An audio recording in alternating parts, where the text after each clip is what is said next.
ప్రభుత్వంలో జరిగే వ్యవహారాలు ప్రజల కంటే ఎమ్మెల్యేలకే ఎక్కువ తెలిసాయి. అది కూడా అధికార పార్టీ ఎమ్మెల్యేలకైతే అన్ని అంశాలకు సంబంధించి పక్కా సమాచారం ఉంటుంది.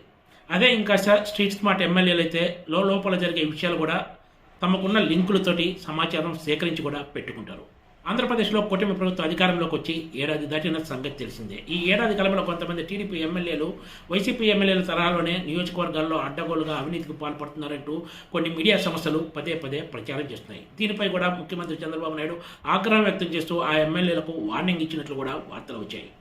ఇదే ఇప్పుడు టీడీపీలో హాట్ టాపిక్గా మారిపోయింది. ఈ ఏడాది కాలంలో ముఖ్యమంత్రి చంద్రబాబు నాయుడు కానీ మంత్రి నారా లోకేష్ కానీ ఒకటంటే ఒక తప్పు చేయకపోయినా కూడా కేవలం ఎమ్మెల్యేలు మాత్రమే పార్టీ ప్రతిష్ట ప్రభుత్వ ప్రతిష్ట దెబ్బతీస్తున్నారు అనే విధంగా ఈ వార్తలు రావటము కొంతమంది ఎమ్మెల్యేల ఆగ్రహానికి కారణమవుతుందనే చెప్పొచ్చు. ఇదే అంశంపై వాళ్ళు కొంతమంది మంత్రుల వద్ద కూడా తమ ఆగ్రహాన్ని వ్యక్తం చేస్తున్నారు. టీడీపీ ఎప్పుడు అధికారంలో ఉన్నా కూడా ఎంపిక చేసిన మీడియా సంస్థలు చంద్రబాబు తప్పేమీ లేకపోయినా కూడా పార్టీ నాయకులు కొంతమంది ఎమ్మెల్యేల వల్లనే టీడీపీ దెబ్బతిందనే కలరింగ్ ఇచ్చే ప్రయత్నం చేస్తారనే విషయం ప్రతి ఒక్కరికి తెలిసిందే. చంద్రబాబు నారా లోకేష్లు ఎంతో కష్టపడి పనిచేస్తుంటే కొంతమంది టీడీపీ ఎమ్మెల్యేలు మాత్రం పార్టీ ప్రతిష్టను ప్రభుత్వ ప్రతిష్టను దెబ్బతీస్తున్నారనేలాగా ఈ ప్రచారం సాగుతుంది. ఇదే తరహా ఒపీనియన్ను బిల్లు చేసేందుకు ప్రయత్నం చేస్తున్నారు కూడా. ఎమ్మెల్యేల తప్పులు సరే, మరి ముఖ్యమంత్రి చంద్రబాబు నాయుడు మంత్రి నారా లోకేష్లు చేస్తున్న తప్పుల సంగతి ఏంటంటూ కొంతమంది ఎమ్మెల్యేలు ప్రశ్నిస్తున్నారు. ఆంధ్రప్రదేశ్ రాజధాని అమరావతి టెండర్లలో మంత్రి నారాయణ అధికారులు చేస్తున్న గోల్మాల్ సంగతి ఏంటని ప్రశ్నిస్తున్నారు. ఈ సంగతి ముఖ్యమంత్రి చంద్రబాబు నాయుడు మంత్రి నారా లోకేష్కు తెలియదా? వాళ్ళ ఆదేశాల ప్రకారమే మంత్రి నారాయణ ఇతర అధికారులు వ్యవహరిస్తున్నారా అని సందేహాన్ని లేవనెత్తుతున్నారు కూడా. ఒకటే కాదు, విద్యుత్ ప్రాజెక్టులను అడ్డగోలుగా ప్రైవేట్ సంస్థలకు కేటాయిస్తున్నది ఎవరు? ఈ కేటాయింపులో భాగంగా మెగావాట్కి ఇంత అని వసూలు చేస్తున్న మంత్రి ఎవరు? జగన్ హయాంలో అక్రమంగా 1,00,00,000 కోట్ల రూపాయల మేర ప్రాజెక్టులు కేటాయించారని ఆరోపణలు ఎదుర్కొంటున్న షిడ్డీ సాయి ఎలక్ట్రికల్స్ తోటి రాలూచి పడిందెవరు? వైసీపీ హయాం కంటే దారుణంగా నెల్లూరు జిల్లాలో గనుల వసూళ్ల బాధ్యతను బెంగళూరుకు చెందిన కాంట్రాక్టు సంస్థకు అప్పగించిన మంత్రి ఎవరు? వైసీపీ హయాంలో అడ్డగోలుగా అక్రమాలు చేసినట్లు ఆరోపణలు ఎదుర్కొంటున్న అధికారులకు కీలక పోస్టులు కట్టబెట్టి వాళ్లతోనే అంతా నడిపిస్తున్నది ఎవరు? ఇవన్నీ టీడీపీ ఎమ్మెల్యేలకు టీడీపీ నాయకులకు తెలియదా అన్న చర్చ కూడా సాగుతుంది. వైజాగ్లో ల్యాండ్ సెటిల్మెంట్లు చేస్తున్నది ఎవరు? వైసీపీ నేతలకు కాంట్రాక్టులు ఇవ్వవద్దని చెప్పేసి విద్యాశాఖలో ఎక్కువ కాంట్రాక్టులు వైసీపీ హయాంలో పనిచేసిన వాళ్ళకే ఇచ్చింది ఎవరు?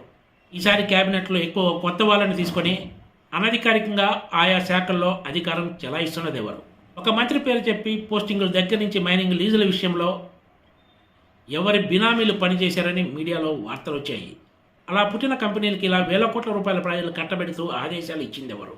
ఇలా చెప్పుకుంటూ పోతే ఈ జాబితాకు అంతే ఉండదని టీడీపీ ఎమ్మెల్యేలే వ్యాఖ్యానిస్తున్నారు. ఇవన్నీ చేసిన ముఖ్యమంత్రి చంద్రబాబు నాయుడు మంత్రి నారా లోకేష్లా లేక ఎమ్మెల్యేలా అని ఒక సీనియర్ మంత్రి ప్రశ్నించారు.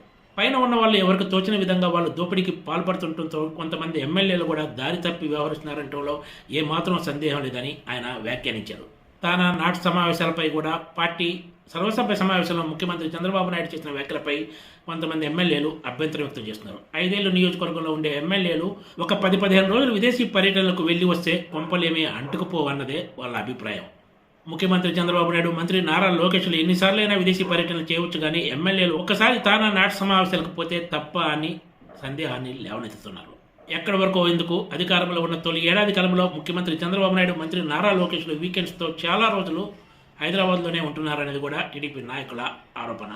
కొంతమంది ఎమ్మెల్యేలు కొన్ని నియోజకవర్గాల్లో అక్రమాలు అవినీతికి పాల్పడుతున్న మాట నిజమే అని, దీనికి ప్రధాన కారణం పై స్థాయిలో భారీ ఎత్తున జరుగుతున్న తప్పులే అన్నది వీళ్ళ అభిప్రాయం. కీలక స్థానాల్లో ఉన్న వాళ్ళు ఇష్టానుసారం చేసుకుంటూ పోయి మిగిలిన వాళ్ళని ఏమీ చేయవద్దంటే ఊరుకుంటారని ఒక సీనియర్ నేత వ్యాఖ్యానించారు. ఈసారి కూటమి ప్రభుత్వంలో గతంలో ఎన్నడూ జరిగిన రీతిలో అవినీతి అక్రమాలు జరుగుతున్నాయనేది టీడీపీ నాయకులు కూడా అంగీకరిస్తున్నారు. Please subscribe TGTV.